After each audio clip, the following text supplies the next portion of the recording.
नमस्कार दोस्तों, स्वागत है आप सभी का हमारे इस ऑनलाइन प्लेटफॉर्म पर। मैं सुरभि आपके सामने लेकर आई हूँ आज फिर से राजस्थान का भूगोल यानी राजस्थान की ज्योग्राफी का एक बहुत ही शानदार टॉपिक है जलवायु। आज हम बात करेंगे जलवायु को। लास्ट क्लास जो हमारी थी उसके अंदर हमने भौतिक प्रदेशों के बारे में पढ़ा था और पांचों ही भौतिक प्रदेशों के बारे में हमने बहुत सारी चीज़ें पढ़ी, बहुत सारी डिटेल में पढ़ी। उसी आधार पर हम आज राजस्थान की जलवायु के बारे में भी पढ़ेंगे। अगर आपने लास्ट क्लास नहीं देखी तो आप डिस्क्रिप्शन में मैंने लिंक दे रखा है, आप उस लिंक पर जाकर क्लिक करिए और पूरी प्लेलिस्ट आप अच्छे से देख सकते हो। इसके अलावा राजस्थान के इतिहास की प्लेलिस्ट भी मैंने डिस्क्रिप्शन में डाल रखी है, आप वहाँ से भी जाकर देख सकते हो।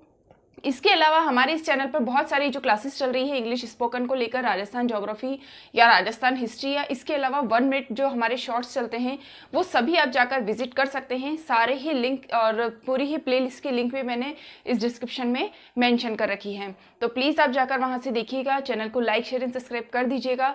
चलते हैं, क्लास को शुरू करते हैं हमारी। आज हम बात करेंगे राजस्थान की जलवायु के बारे में। राजस्थान की जलवायु के बारे में हम बात करेंगे, लेकिन हम सबसे पहले बात करेंगे राजस्थान के मैप पर। बहुत ही सामान्य रूप से हम उसके बारे में बात करेंगे।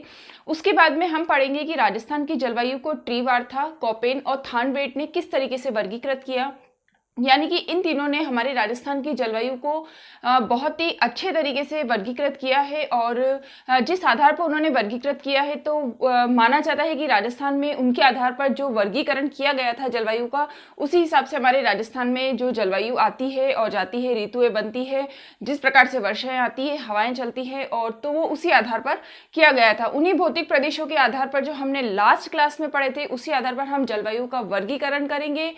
तो चलिए करते हैं हम राजस्थान का जलवायु का वर्गीकरण। सबसे पहले हम बनाते हैं राजस्थान का मैप और उसके ऊपर करते हैं हम जलवायु का वर्गीकरण। ठीक है, चलिए बात करते हैं अब हम राजस्थान की जलवायु की। जब हम राजस्थान की जलवायु का वर्गीकरण करते हैं तो हम उन भौतिक प्रदेशों को भी देखते हैं जो हमने लास्ट क्लास में यहाँ पर पढ़े थे। क्यों देखते हैं? क्योंकि जब हमने देखा कि जब हमारे यहाँ वर्षा की ऋतु आती है और वर्षा का आगमन होता है तो राजस्थान के दक्षिण पूरब से जब बारिश आती है और वो यहाँ पर आकर हिमालय से जब टकराती है तो हमारा जो पश्चिमी भाग होता है वो बिल्कुल शुष्क रह जाता है, क्योंकि वहाँ पर वर्षा नहीं होती है।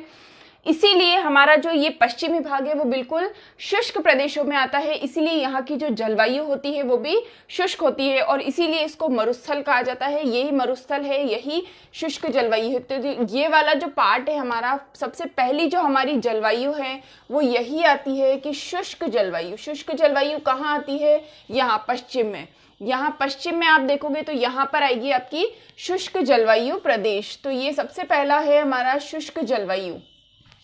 अब शुष्क जलवायु की जब भी हम बात करते हैं तो हम यहाँ पर देखते हैं कि ये शुष्क क्यों है, क्योंकि यहाँ पर वर्षा हो ही नहीं रही है। वर्षा नाम मात्र, यानी 0 से 20 सेंटीमीटर तक की वर्षा होती है। यहाँ वर्षा कितनी होती है? 0 से 20 सेंटीमीटर वर्षा होती है।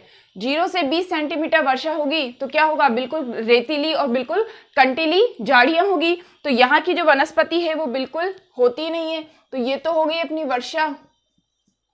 ठीक है, वर्षा के बाद हम देखते हैं यहाँ का जो तापमान है। अब जब वर्षा ही नहीं है तो तापमान में बढ़ोतरी होगी। अब जहाँ पर जलवायु बिल्कुल शुष्क होती है वहां का तापमान कैसा होगा? बहुत ज्यादा, क्योंकि क्या होगा कि वहां पर आसपास पानी नहीं होगा, जमीन में पानी नहीं होगा, तो सारी जितनी भी गर्माहट होगी वो कहाँ निकलेगी? बाहर ही तो निकलेगी। तो इसीलिए वहां का जो तापमान है, यहाँ का जो तापमान है वो 35 से 40 डिग्री सेल्सियस रहता है। कब?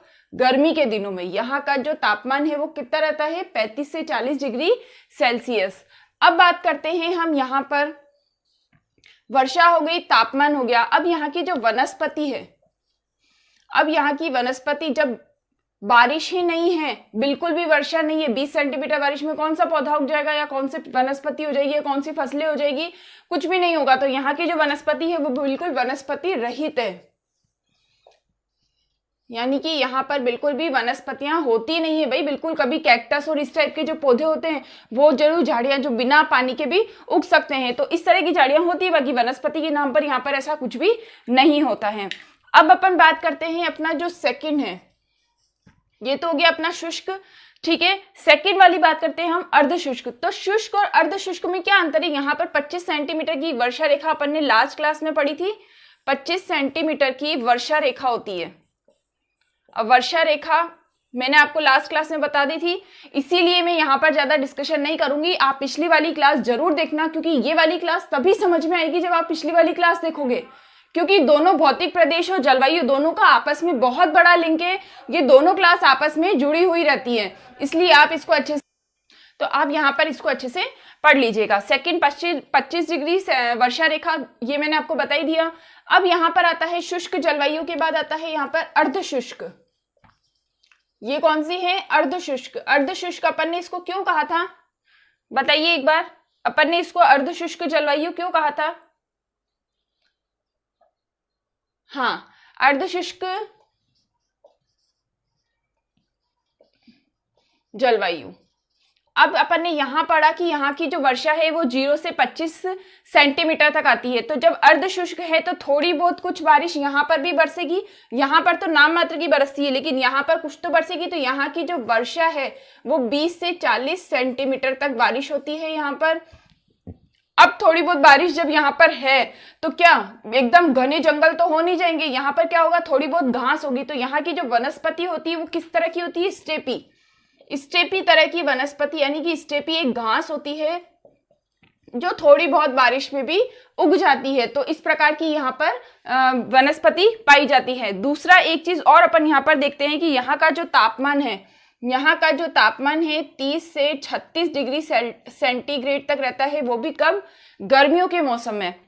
अब थोड़ी बहुत बारिश है तो मौसम में भी थोड़ी बहुत नमी है, तो इतना तापमान का असर कम रहेगा, क्योंकि जहां पर ज्यादा बारिश होती है वहां तापमान का असर कम रहता है। ये चीज तो नेचुरल है बिल्कुल, ठीक है। तो यहाँ पर अर्धशुष्क जलवायु अपन ने देख ली कि 20 से 40 सेंटीमीटर तक की बारिश होती है। यहाँ पर जो घास यानी कि जो वनस्पति पाई जाती है वो घास होती है, एक तरह से स्टेपी प्रकार की, एकदम कांटेदार झाड़ियां भी नहीं होती है और एकदम घने जंगल भी नहीं होते हैं, और ऐसा भी नहीं कि ये वनस्पति रहित जगह हो जाएगी यहाँ पर। तो यहाँ पर क्या है, कौन कौन से क्षेत्र आएंगे इस चीज को देख लीजिएगा। श्रीगंगानगर, हनुमानगढ़, चूरू, झुंझुनू, ठीक है। और यहाँ पर जोधपुर का थोड़ा क्षेत्र शुष्क में आएगा, थोड़ा अर्धशुष्क में आता है। बाकी बीकानेर, बाड़मेर और यहाँ इस तरीके के जो जिले हैं अपने, वो सारे यहाँ पर। चलिए थर्ड नंबर पे अब हम पढ़ेंगे। यहाँ पर देखिएगा, थर्ड नंबर का जो है अपना है वो उप आर्द्र प्रदेश, यानी कि ये कौन से प्रदेश हैं? उप आर्द्र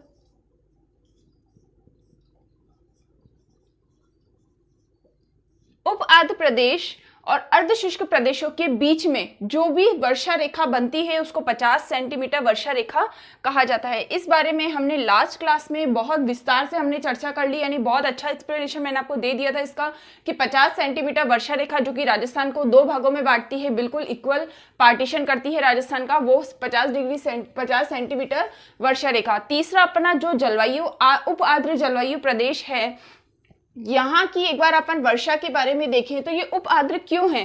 क्योंकि जब दक्षिण पूर्व से बारिश आती है, यानी दक्षिण पूर्व से जब वर्षा आती है, तब क्या होता है, वो यहाँ पर टकराती है और सारी जितनी भी वर्षा होती है वो यहाँ पर जो बादल होते हैं वो यहीं पर बरस जाते हैं, और फिर क्या होता है, अपना जो रास्ता होता है वो वहीं से बदल लेते हैं। तो उप आर्द्र प्रदेश में की जो जलवायु है, वहां की जो वर्षा है, वर्षा कितने सेंटीमीटर की हो गई? 40 से 60 सेंटीमीटर वर्षा हो गई। तो यहाँ का जो तापमान होगा वो कम हो जाएगा, यहाँ का जो तापमान होगा वो क्या हो जाएगा? कम हो जाएगा। कम कैसे हो जाएगा? यानी कि 28 या 30 के आसपास का, जो 28 से 34 या 35 डिग्री सेंटीग्रेड का आप तापमान यहाँ का मान लीजिए, ठीक है। यानी 28 बिल्कुल एक्चुअल नहीं है कि बिल्कुल 28 है तो 28 ही होगा, नहीं, 28 से 30 और 35 से 34-35 के बीच में हो सकता है। और यहाँ की जो वनस्पति है, अगर हम यहाँ की वनस्पति के बारे में बात करें तो यहाँ की जो वनस्पति है वो पतझड़ है, यानी कि एक मौसम के साथ वहां पर बहुत घनी वनस्पतियां उगती है और फिर पतझड़ के मौसम में वो खत्म हो जाती है, जड़ जाती है, सारी सूख जाती है, और फिर वापस जब नया मौसम आता है तो वो उगती है। तो इस प्रकार की वनस्पति को क्या बोलते हैं? पतझड़ या विरल भी बोला जाता है इसको। पतझड़ और विरल वनस्पति के नाम से इसको जाना जाता है। तो फिर जब अपनी फोर्थ आती है, फोर्थ जलवायु जो है वो अपनी उप आर्द्र के बाद कौन सी जलवायु हो जाएगी? आर्द्र। उप आर्द्र के बाद कौन सी जलवायु आएगी? आर्द्र जलवायु। आर्द्र जलवायु नाम से पता पड़ रहा है, यानी कि बारिश की जो क्वांटिटी है यहाँ पर बहुत ही ज्यादा है, इसीलिए इसको आर्द्र जलवायु बोला गया है। तो जब हम बात करते हैं उप आर्द्र प्रदेशों की बात आर्द्र जलवायु की, तो यहाँ की जो वर्षा है वो कितने सेंटीमीटर हो जाएगी, यहाँ करीब 60 से 80 सेंटीमीटर, 60 से 80 सेंटीमीटर की वर्षा यहाँ पर होती है, यानी कि जो वर्षा होती है उसका जो क्वांटिटी होती है वो बहुत ज्यादा होती है, यानी कि पूरे महीनों 2 महीनों तक यहाँ पर बारिश का मौसम चलता है। तो जब यहाँ का तापमान क्या हो जाएगा, यहाँ का तापमान करीब 25 सेंटी से कम हो जाएगा, 25 डिग्री सेंटीग्रेड से कम हो जाएगा, 25 डिग्री सेंटीग्रेड से यहाँ का तापमान कम हो जाएगा। और यहाँ की जो वनस्पति होगी वो कैसी होगी, पतझड़ और सघन। यहाँ की जो वनस्पति होगी वो कैसी होगी, वनस्पति पतझड़ और सघन। अब आप बोलोगे कि मैम पतझड़ और सघन दोनों ही हो गया, तो जी हाँ, कुछ क्षेत्र ऐसे होते हैं जहां पर इस तरह की वनस्पति उगती है कि वो एक मौसम के साथ उगती है और वापस सूखती है और वापस से जड़ जाती है, फिर नए पत्ते आते हैं। कुछ वनस्पति ऐसी होती है जो पूरे साल सदाबहार रहती है, ठीक है ना, जैसे नीम के पेड़ हो गए, पीपल के पेड़ हो गए, ये क्या होते हैं पूरे साल भर ही एक जैसे रहते हैं और सालों तक ये चलते रहते हैं। उनमें पतझड़ का आता भी है तो वो पूरे पेड़ खत्म नहीं होते, लेकिन कुछ पतझड़ के पेड़ ऐसे होते हैं या कुछ पतझड़ की वनस्पतियां ऐसी होती है जो महीने 2 महीने 6 महीने रहती है, फिर पतझड़ का महीना आता है और सारे ही पत्ते झड़ जाते हैं, सूख जाते हैं और खत्म हो जाते हैं। और देखना बहुत बार तो ऐसा होता है कि कुछ पेड़ ऐसे होते हैं जो कभी आप देखोगे तो बिल्कुल हरे भरे और कुछ कभी देखोगे तो बिल्कुल सूखे, तो वो ही पतझड़ वाली वनस्पति कहलाती है। अब नेक्स्ट हम बात करते हैं ये वाला जो क्षेत्र है, इस क्षेत्र को कहा गया है उप आर्द्र। क्या कहा गया है, अति आर्द्र, अति आर्द्र। ये अति आर्द्र जलवायु है। तो जब आपने देखा कि उप आर्द्र, आर्द्र जलवायु और अति आर्द्र जलवायु, तो अंतर क्या हो गया, यानी कि हमारी जो वर्षा है उसकी क्वांटिटी क्या हो गई, बढ़ रही है, क्योंकि बारिश का आगमन यहीं से होता है ना, दक्षिण पूरब से होता है। तो क्या होगा, बारिश का आगमन जब यहां से होगा तो यहाँ की जलवायु कैसी होगी, अति आर्द्र जलवायु, अति आर्द्र जलवायु। अब यहाँ पर जो वर्षा की क्वांटिटी होगी वो क्या होगी, 80 से 100, यानी 80 सेंटीमीटर से ज्यादा ही मान लो, 80 से 100 से ज्यादा भी हो सकती है यहाँ वर्षा, ठीक है, 100 या 120 तक भी मान सकते हो आप इसको 80 से 120 तक मान लो इसको, इसकी जो वर्षा रेखा है, वर्षा की जो क्वांटिटी है। दूसरा, इसकी जो वनस्पति है, वनस्पति कैसी हो जाएगी, जहां पर लगातार बारिश आएगी वहां की वनस्पति कैसी हो जाएगी, सदाबहार और सघन। सदाबहार और सघन, सदाबहार का मतलब पूरे ही वर्ष भर सालों तक जो वहां की वनस्पति है वो हरी भरी रहती है। तो यहाँ की वनस्पति कैसी हो जाएगी, सदाबहार, सदाबहार और सघन। सघन का मैंने आपको बता ही दिया था, जो वर्षों तक सघन रहते हैं, घने रहते हैं पेड़, ठीक है। तो ये हो गई यहाँ की वनस्पति। अब यहाँ के तापमान की अगर हम बात करें तो यहाँ का तापमान जो रहता है, यहाँ पर मैं लिख देती हूँ एक बार, यहाँ का जो तापमान है वो 20 सेंटीग्रेड के आसपास का रहता है, यानी कि ज्यादा वर्षा होगी तो क्या होगा, तापमान में कमी आ जाएगी। पश्चिमी क्षेत्र में क्या है, वर्षा कम होती है तो तापमान में अधिकता रहती है। तो ये तो अपन ने समझा, मैं आप इन चीजों को एक बार मैं थोड़ा सा हाईलाइट कर देती हूँ ताकि जब भी आप पढ़ोगे ना तो आपको ये चीजें अच्छी से याद रहेगी। थर्ड अपन ने पढ़ा था यहाँ पे उप आर्द्र प्रदेश, फोर्थ अपन ने यहाँ पर पढ़ा था आर्द्र जलवायु और फिफ्थ अपन ने यहाँ पर पढ़ा उप आर्द्र जलवायु। तो एक बार आप इसका स्क्रीनशॉट ले लीजिए, फिर मैं आपको क्या करती हूँ कि एक चार्ट बना देती हूँ ताकि उस चार्ट के ऊपर आप अगर अच्छे से पढ़ोगे तो आपको सभी चीजें कंपैरिजन में समझ में आएगी। तो एक बार तो आप इसका स्क्रीनशॉट ले लीजिए। चलिए अब हम आगे पढ़ेंगे कि राजस्थान की जो जलवायु उसका वर्गीकरण हमने अच्छे से पढ़ लिया, राजस्थान के मैप पर पढ़ा तो बहुत अच्छे से समझ में आया, क्योंकि हमने यहाँ पर उन चीजों को भी देख लिया कि कौन से क्षेत्रों में ये सब चीजें आती है। जैसे कि अब मैं आपको आगे ये जो पांचों वर्गीकरण अपन ने किया था, पांचों जो जलवायु हैं, इन पांचों को एक चार्ट के माध्यम से मैं आपको बता देती हूँ, ताकि क्या होगा कि जब आप पढ़ोगे ना तो आपने बस उसका स्क्रीनशॉट लिया, उसको कंपैरिजन में पढ़ा कि इतने इतने सेंटीमीटर यहाँ वर्षा होती है, इतना यहाँ का तापमान रहता है, यहाँ की वनस्पति इस तरह की होती है, और ये किन किन क्षेत्रों में कौन कौन सी जलवायु का वर्गीकरण हुआ है। ठीक है, चलिए मैप की सहायता से तो हमने एक बार पढ़ लिया था, लेकिन आगे अगर हम बात करते हैं कि हमने चार्ट में भी यहाँ पर क्यों कर लिया, कि चार्ट में हमने इसीलिए किया कि बहुत सारे बच्चे ऐसे हैं जो मैप में करते हैं और फिर उसके बाद चार्ट में अपना वर्गीकरण अलग से बनाते हैं। तो उन बच्चों की सहूलियत के लिए आपको अब ज़्यादा मेहनत नहीं करनी है, मैंने यहाँ पर सारा पूरा अच्छे से चार्ट बना के तैयार कर दिया है कि वर्षा कितने सेंटीमीटर पर। एक बार अपन इसको वापस एक बार पढ़ लेते हैं। जैसे शुष्क जलवायु है, यहाँ की वर्षा है 0 से 20 सेंटीमीटर। अर्धशुष्क है, वहाँ की है 20 से 40 सेंटीमीटर। उप आर्द्र में 40 से 60 सेंटीमीटर, और आर्द्र जलवायु है 60 से 80 सेंटीमीटर, और अति आर्द्र में हम देखते हैं तो 80 से 120 सेंटीमीटर की वर्षा बनती है। तापमान यहाँ का 35 से 40 सेंटीग्रेड तक रहता है, यहाँ का 30 से 60 सेंटीग्रेड रहता है। यहाँ का जो तापमान रहता है वो 28 से 34 सेंटीग्रेड, और अति आर्द्र और आर्द्र में 32 से 30, और अति आर्द्र में बिल्कुल 30 सेंटीमीटर से भी कम रहता है। यहाँ की जो वनस्पति होती है वो बिल्कुल वनस्पति रहित होता है, क्योंकि बिल्कुल रेतीला और रेगिस्तान है यहाँ पर पश्चिमी क्षेत्र। यहाँ पर किसी भी तरीके की झाड़ियाँ नहीं होती है, लेकिन फिर भी कभी विरली उग गई तो वो कंटीली झाड़ियाँ उगेगी, क्योंकि यहाँ पर नमी नहीं है तो बिल्कुल कंटीली झाड़ियाँ उगेगी, जैसे कैक्टस और बिल्कुल कंटीले झाड़ होते हैं ना, उस तरीके के।